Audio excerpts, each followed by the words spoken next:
गीता, शुरुआत में आपसे कर रहा हूं। आज ये कहा जा रहा है कि पूर्वी यूक्रेन के हिस्से पर लगातार पुतिन आक्रामक होते जा रहे हैं और तमाम जो बयान निकल कर आ रहे हैं उससे भी लग रहा है कि नेक्स्ट जो 1 वीक है वो काफी ज्यादा क्रूशियल रहने वाला है, चाहे जंग के दृष्टिकोण से या फिर अगर बातचीत के जरिए या कोई अगर नया फैसला आएगा जो जंग को एक निर्णायक मोड़ देगा उसके मद्देनजर भी।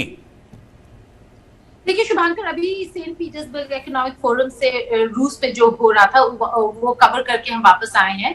तो वहां पर पुतिन के जो स्टेटमेंट्स थे और जो स्पीच था, अगर आपने सुना होगा शुभांकर, उसमें वहां क्लियरली पुतिन ने कह दिया था कि जो ईस्टर्न यूक्रेन में या यूक्रेन में जो भी रूस ने किया है उसको जस्टिफाई करते हुए कहा कि जहां पर भी अभी रूसी सेना खड़ा है पीछे नहीं हटने वाला। यानी कि जो ईस्टर्न यूक्रेन का उनका पूरा जो प्लान है और गोल है उसको पूरा करने की कोशिश करेंगे, जो डॉनबास और क्राइमिया से काफी आगे बढ़ चुका है शुभांकर।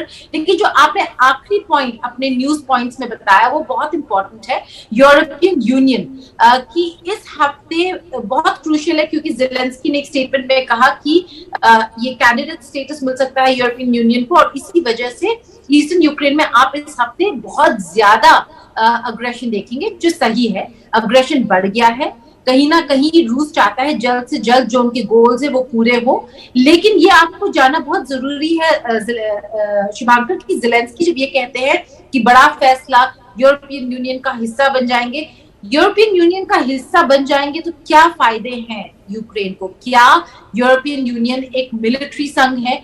क्या वो मिलिटरीली यूक्रेन की मदद कर सकता है? राजेश ज्यादा बता पाएंगे, लेकिन मेरा ये जो एनालिसिस है और असेसमेंट है ये है कि जब तक ये नेटो संघ का हिस्सा नहीं बनता है तब तक आप ईयू का हिस्सा बने, जो एक ट्रेड और इकोनॉमिक ग्रुपिंग है, उससे इस जंग पर ज्यादा असर नहीं हो सकता। क्योंकि ईयू ये नहीं कह सकता कि ये हमारे संघ का हिस्सा है तो अब हमें इनको मिलिट्री जवाब देने की जरूरत है, क्योंकि ये एक मिलिट्री ग्रुपिंग है ही नहीं।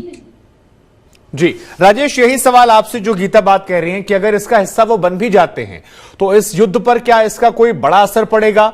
जरा इस बारे में दर्शकों एक बार समझाइए आप। देखिए शुभांकर, इसमें 2 चीजें समझनी जरूरी है।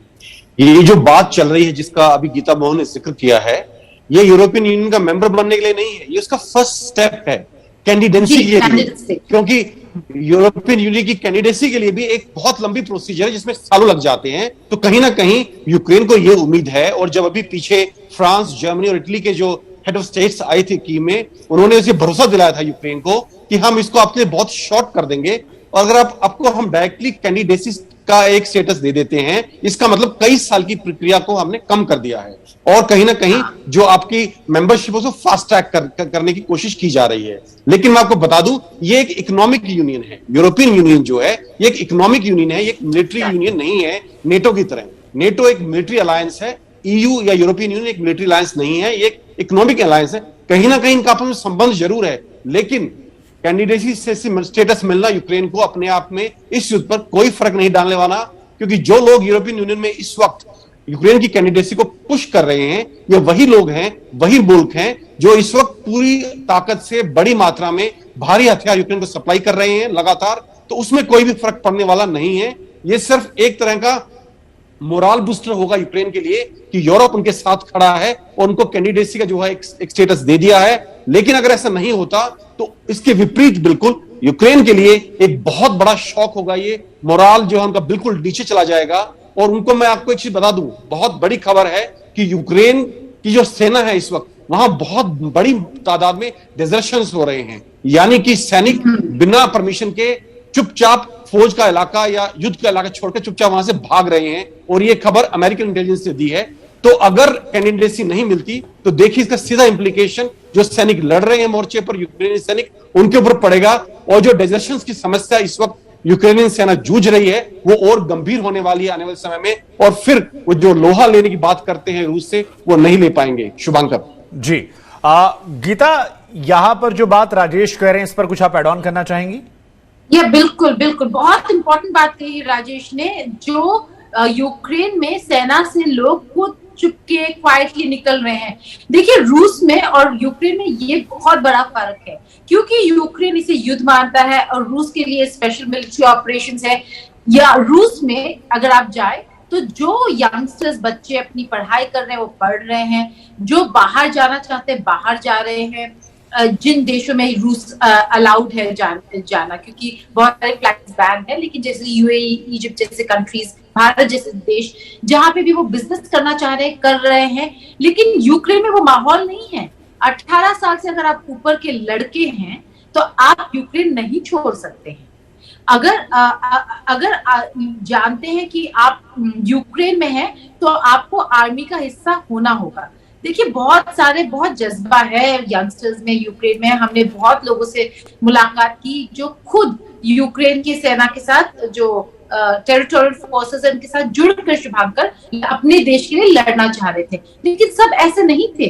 कई सारे ऐसे हैं जो अपने बेटों को बाहर ही नहीं निकाल रहे हैं। कई ऐसे हैं जो इंडियन ओरिजिन के हैं लेकिन जिनके बच्चे यूक्रेनियन सिटीजनशिप रखते हैं, यूक्रेनियन पासपोर्ट रखते हैं, वो अपने बच्चों को भारत नहीं भेज पाए। क्यों? क्योंकि उन्हें पता है बॉर्डर में रोक दिए जाएंगे। तो जो फर्क है रूस और यूक्रेन में, जिस तरीके से वो लोग इस युद्ध को लड़ रहे हैं, और जो कंस्क्रिप्शन की बात करते हैं, वेस्टर्न मीडिया में बहुत रिपोर्ट्स देखेंगे कि रूस में बहुत कंस्क्रिप्शन हो रहा है, लोगों को ज्वाइन किया जा रहा है। देखिए हम कंफर्म नहीं कर सकते, हम डिनाई भी नहीं कर सकते रूस की बातें, लेकिन जब हम वहां पर थे तो कंस्क्रिप्शन जैसा माहौल नहीं था, क्योंकि हम बहुत सारे यंगस्टर्स से मिले जो अपना काम जैसे है वैसे ही कर रहे हैं, लेकिन ऐसा यूक्रेन में नहीं है। यूक्रेन का माहौल, हालत भी बहुत खराब है, हालात खराब है, इसीलिए वहां पे जो नेसेसिटीज है वो अलग है, और इसी वजह से काफी लोग काफी डिसएन्चांटेड हो गए हैं, और इसीलिए अब युद्ध का जो फील्ड है छोड़ के वापस घर जाना चाहते हैं। जी।